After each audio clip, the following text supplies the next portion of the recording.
Hi friends, இப்போ நம்ம சிறகடி காசை பார்க்க போகிறோம். சிறகடி காசையில் நம்ம முத்து பண்ணுற வேலை இருக்கே, ட்ரிங்க்ஸ் பண்ணிட்டு வந்துட்டு நறுக்கு 4 கேள்வி இல்லை 40 கேள்வி கேட்குறாரு எல்லாத்தையும். அது மட்டும் இல்லைங்க, நான் எங்கள் அப்பா மேலே லவ் வச்சுருக்கேன், லவ் அப்படின்னு சொல்லிட்டு சிம்பிளை காமிக்கிறாரு. என்னப்பா இது ஓவர் லவ்ப்பா அப்படிங்கிற மாதிரி இருக்குது. கொஞ்சம் பாசத்தில் இவரும் ஃபீல் ஆகிட்டாப்ல, தம்பி லவ் மேட்ரு ஃபீல் ஆகிட்டாப்ல அப்படிங்கிற மாதிரி தாங்க இருக்குது. இவர் வந்துட்டு எங்கள் அப்பாவுக்கு நான் உயிர், என்னடா அந்த வீடு யாருக்கடா வேணும், எங்கள் அப்பா இந்த வீட்டில் இல்லைன்னா ஒரு நிமிஷம் நானும் என் பொண்டாட்டி இருக்க மாட்டான்டான்னு சொல்லிட்டாங்க.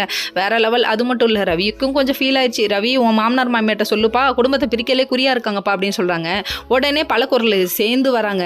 என்னதுன்னு சொல்லிட்டு ஸ்ருதி சண்டைக்கு வரும்போது, இந்த நிப்பாட்டு பழக்குரல் நீ பேசக்கூடாது அப்படின்னு சொல்லிட்டாங்க. ஐயோ அப்படிங்கிற மாதிரி ஆயிடுச்சு. அதுக்கப்புறம் மொத்த குடும்பமும் சேர்ந்து வாயை முடிக்கிறதா இருந்தாங்க நம்ம முத்து பேசுறத கேட்கறது.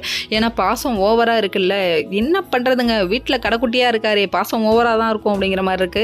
அப்பா படுற கஷ்டத்தெல்லாம் பார்த்து வளர்ந்தவர், அதனால கண்டிப்பா அவருக்கு பாசம் அதிகமாக தான் இருக்கும். இன்னொரு பக்கம் நம்ம மீனை கூட்டு போய் சாப்பிட வைக்கிறாங்க, அப்பயும் புலம்புறாருங்க.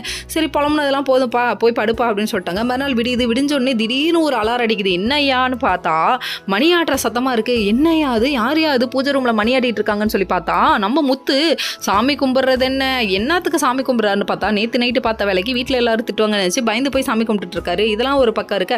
சபதம் போட்டுறாத மீனா அப்படின்னு மனசுல நினச்சிட்டே இருக்கும்போது இவங்க சபதம் போடுறாங்க.